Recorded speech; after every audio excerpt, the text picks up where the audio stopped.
Cause you about to be an ATLien. Now, listen. I don't know if y'all saw it or not, but there was a lot going on in this episode, which was titled Sisters Before Misters. Okay. Okay, let me tell you the synopsis. Okay, things get awkward at Ross's 40th birthday party when Kenya has words with Sheree's new boo Martell, causing friction between the two longtime frenemies. Kandi discusses the elephant in the room. Sidora returns from Chicago with a new passion project and a renewed spark in her marriage. Now, you know, the last week's episode ended off with them at Ross's 40th birthday party, and we saw a clip of what's to come with Kenya, getting ready to have a war words with Martell about him sliding in her DM. This week, we find out that the DM wasn't even pertinent, okay? And the fact of, like we said last week, why is Kenya even bringing this up when apparently she was so happy during the reunion for Shereé and Martell to be together? She was flirting, she was laughing, she was like, ha ha, oh, it's Martell. Yes, they love each other. They so cute, right? Martell called her back. It is. Whoa.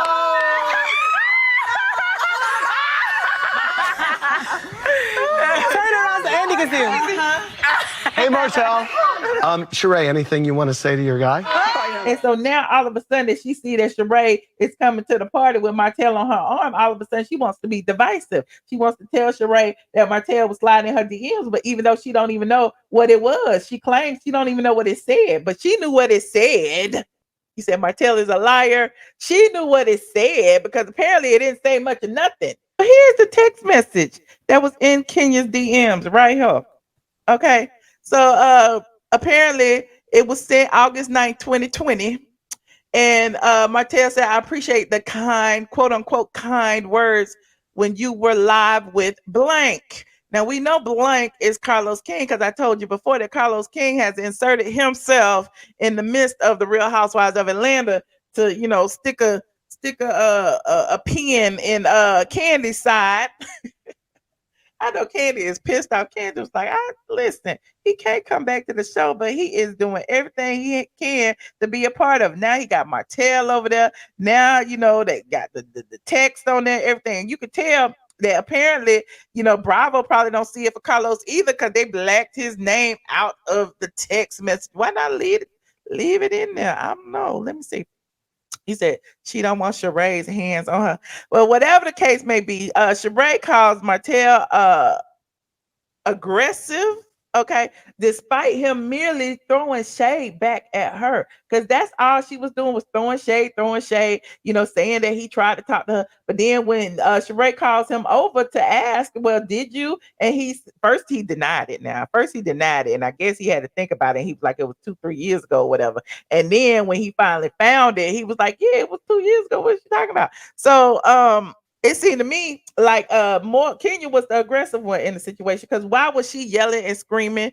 You said Martell is always aggressive. See, I don't know him like that. See, this is the point. All y'all people who come over here from Love and Hip Hop Marriage telling us all the stuff about him and what he did on the show. We don't know. We don't know. We only know him from here. And so from here on the outside looking in, he wasn't aggressive. He was merely responding to Kenya's energy. Okay. Every man is aggressive to Kenya. Let Kenya tell it, okay? Kenya was yelling. She didn't yell and said that he was a piece of shit. Okay, she didn't yell. In fact, it was a whole lot of aggression going on in that party. I don't know. It was a lot of dark energy. And before I move on, okay, what was going on with Don Juan getting in the middle of Kandi's situation with Courtney? I just met her with Shereé like live this week. Oh, that's why she's Shereé's friend. That's why she's bouncing. Now, people keep telling me, because y'all know I had, broken news about Don Juan and his boyfriend. They live together, blah, blah, blah, blah, blah. They talk about I outed him, whatever, but I didn't out him because everybody already knew. But apparently, it's interesting that he's always on camera. He's on these reality shows. He was just on the Escape show and, saying stuff about, it was boring or whatever. And they was like, stay out of women's business. Everybody was mad at him. And here he is again.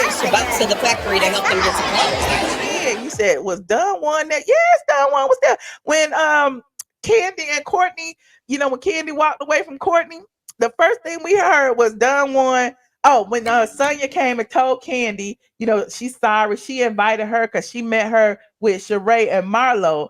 Don Warren heard Shereé, and the next thing he does is throwing shade at Shereé. So we already know that there's a line in the sand because now Don Warren told us that, Kandi don't see it for Shereé, even though we already knew it. Okay, we already knew it. They've been throwing saw at Shereé since episode 1 when they was dragging her website. Yes, Don Juanita. And yes, how he gets so invested.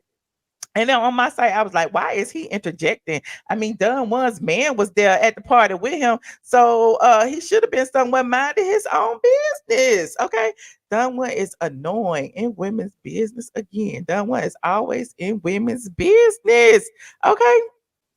Let me see. He stepped in, stirred the pot, stating that Courtney should be in the factory helping Shereé get that clothing line out. That was him. So it's like, go sit down. So go sit down. Like, why is you even doing this? And listen, we already know Kandi trying it too. Kandi is being uber aggressive. I don't care what y'all think. I don't care if y'all think I'm dragging Kandi for no reason. But I don't care if anybody get in your face at the party. I don't care if y'all voices get elevated. I don't care about none of that. The last thing you're going to do is threaten violence. When you threaten violence, you have gone too far, boys and girls, ladies and gentlemen. I'm about to headbutt this bitch. I'm about to headbutt this bitch. When she said, I'm going to headbutt this bitch, it's like, really? You? And, a lot of people say that they may have inserted that sound bite, but Kandi, even on her show, on her speak on it, then she say that she said it, and then she heads but people all the time. Then she say that. I think that is very ghetto and that is very hood, and I feel like people should keep their hands and their heads to themselves. Okay. Okay, you better. Okay, you know what? No. What's going on? No. What happened? I'm about to headbutt this bitch. He said he wants his 5 minutes of fame. He said, yes, she said that she has, but okay, so it was not a soundbite. It's something that Kandi routinely does. Okay. Kandi is too grown, girl. You almost 50. If you're not 50 already, over there trying to throw hands on people, that is like, I don't understand who be fighting. Where have you been? I've been right here. Kandi need to be in jail for threatening her. Okay. I remember when Portia dragged Kenya for putting that dang whatever it was in her face, she got in trouble. Kandi need to get in trouble. I don't understand why they keep allowing all this to go on. Now, another thing that I noticed is Sanya. Let me mention Sanya because it was her party and we might as well talk about her, okay? Might as well talk about Sanya. Sanya. I always get her name wrong because I think about Tanya, but I know it's Sonya. Anyway, but it was her party, okay? And so she had, admitted to Kandi that it was her who invited Courtney in the first place, and she seemed apologetic. I'm like, why are you apologetic? It's your party. If Kandi want to fight and act ghetto or whatever, Kandi can kick rocks and get out, okay? But anyway, my thing is Kandi and Sanya end up meeting up later on in the show. Kandi is wearing a Gucci outfit. People gonna say, look, Tamar will tell you it's fake. I don't know if it's fake or not. I didn't look it up. Okay. They said that green dress last week was fake. They say it don't make that color. But like Nene said, they make it they make anything when you got the coin. So Kandi may be having, Dapper Dan or somebody make her custom Gucci gear. Okay. Because all of a sudden Kandi is all Gucci down. Okay. But anyway, I'm digressing. So when Sonya and Kandi went to dinner, to me, it seems like Sanya is the new Cynthia Bailey. Okay, she is a flopper, flippity flip flop. Okay, you remember how Cynthia used to always pretend like she was Switzerland, going between one or the other. Then she picked a side and she picked Kandi. She picked the alliance. Okay, now that's what it feels like Sonya is doing now. Okay. On the one hand, she hanging out with Shereé and Marlo. On the other hand, she over there trying to be friendly with Kandi. And when they went to lunch, it was she was telling her things that Courtney had said while she was with him. Okay. And one of the things that Courtney had said was kind of what I had said. Hold on, you said Shereé said last night on RHOA, if you go to OLG, you don't know if you're going to get biscuits or bullets. We're gonna get to the biscuits or bullets now. We're gonna get there. We ain't there yet. So yeah, this situation with Sonya, I felt a ways because Sonya was telling Kandi that Courtney said that she was ghetto. Not that she was ghetto, but that she tweeted out something about some exclusive restaurant that they was at. It probably wasn't exclusive, but whatever the case may be. But Kandi tweeted that she was there, and she was like, the next week it was filled with ghetto people. It was a whole different vibe and a whole different crowd. Shit happens when people find out about the cool new spot in Atlanta. It's like they just run to it. So apparently, Kandi had tweeted it. The people found out, and now the people at the spot. So Sonya told Kandi about that, and Kandi, instead of even caring about it, it was like, well, what did you say about me? And I know it's all these memes out there that says, somebody talking about me or whatever the case may be. What did you say that make them so comfortable to say it to you? But Sonya ain't really her friend.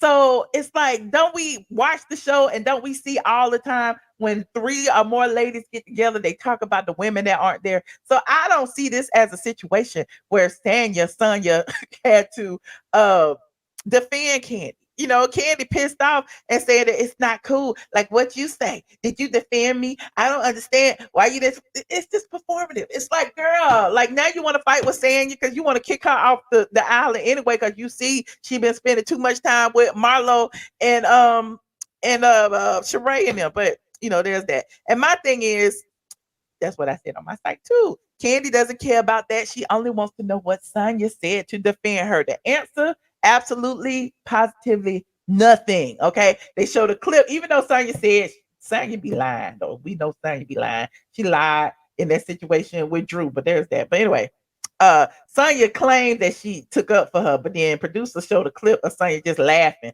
But she didn't say nothing bad. She didn't take up for her, and she didn't drag her. But that wasn't her place to do that.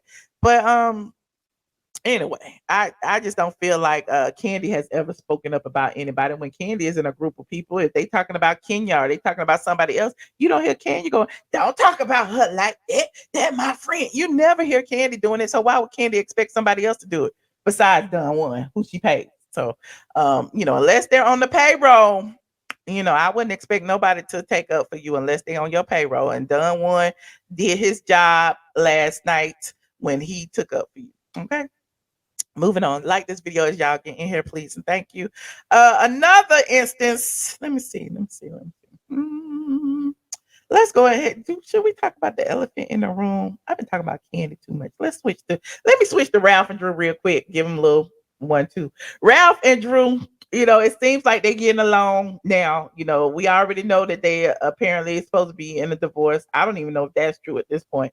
But Ralph and Drew, apparently they say they bonded over their love of music. Drew has a EP that she wants to release. She's been working on. Apparently Ralph wrote a song. The inspiration to the song was the highs and lows of their marriage. And now we can laugh about it because, apparently they kicking each other out the house. That's what they say. But, we heard Drew sing, and then Ralph pulls out the keyboard, asks the producer to hook it up. It's like, Ralph, this ain't your show, Ralph. You already got some one-on-one time with the cast last week when, Drew was working on her contract and she wasn't there and you got camera time. Now you trying to get all the camera time. Now I think Ralph want to be a housewife, y'all. I really do. It looks strange watching Ralph and Drew like paint dry, okay, kicking each other out the house. They are kicking each other out the house. I don't know what it is about these men want to keep the house and want the lady to leave with the kids or whatever. Kenya needs to be a friend of the show. We're gonna get to Kenya too. But anyway, we heard her sing, blah blah blah. She's releasing an EP independently that Ralph wrote a song. Ralph wants to play a keyboard. He say he want to be on Tiny Desk. We don't want to see Drew on Tiny Desk, but if y'all put her on Tiny Desk, I guess somebody will watch, but it won't be me. But I'm like, good luck with that. Now, moving on to Kandi and this elephant in the room. Okay, Kandi Todd, their cousin Melvin with the shot up arm, and what's the other guy name from the Blaze? I don't even know his name either. That he was in the show. He was the manager of the show. They all meet at Blaze to test out some new menu items. Apparently, things aren't going well at Blaze. Kandi seems to feel that it's because of where Blaze is. It's Southwest Atlanta is right down the street from her house. I feel like people would go to the restaurant if it was a good restaurant. However, people aren't going, and they feel like changing the menu up would get people in there. We don't know when we go to Old Lady Gang if we're going to get biscuits or bullets. Well, it was interesting because the producers decided to break the fourth wall, honey. They came from behind the camera and said, listen, you want to address this elephant in the room because this man sitting up here with his arm in a sling. Okay, we know he just got shot. It's all over the news that somebody shot your cousin. And Todd was like, no, it's a legal issue. We cannot talk about it. If you watch it, it's funny because they don't talk about it and they continue eating candy, looking down like cutting lobster and stuff. Like they will not talk about it. But apparently somebody must have made Kandi talk about it because she talked about it in her confessional. Okay, and in her confessional, Kandi admits that it was an employee that shot Melvin. It was somebody who used to come to work drunk all the time, and he, Melvin was mad and they went outside to have a talk. She didn't say who the aggressor was, but the dude pow Melvin, and the rest is history. Now, Kandi seems to feel like this is a common occurrence in Atlanta, and I'm like, it ain't no whole lot of restaurants getting shot up in Atlanta, boo-boo. She said she acted like crime is out of control in Atlanta, but statistics, I can't even say it. Statistics say differently. Statistics say that crime in Atlanta has gone down significantly under our current mayor. Shout out to Mr. Dickens, okay? And I don't know where Kandi is getting her stats from, okay? She over there charging $4 for ice. Oh, not $4 for the ice, okay? But yeah, remember she was charging for ice. But it was interesting because I disagree with that statement. Now, another thing that we have to also address, this elephant in the room, that it's not the first time one of Kandi's restaurants got shot up.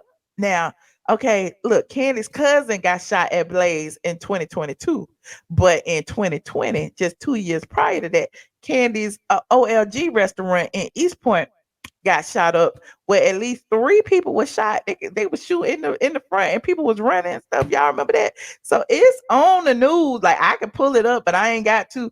But so all the you said 3 times, okay? So my thing is, Kandi make it seem like it's a common occurrence in Atlanta. No, it's a common occurrence at your spots, not at all the spots, just yours. So I mean, it might be you. When they say the common denominator, might be you, Kandi. I don't know. It might be you. But anyway, yeah, she finally talked about it, and it seems to me that it is a legal issue, even though Todd didn't want to talk about it. She ended up talking about it in the confessional.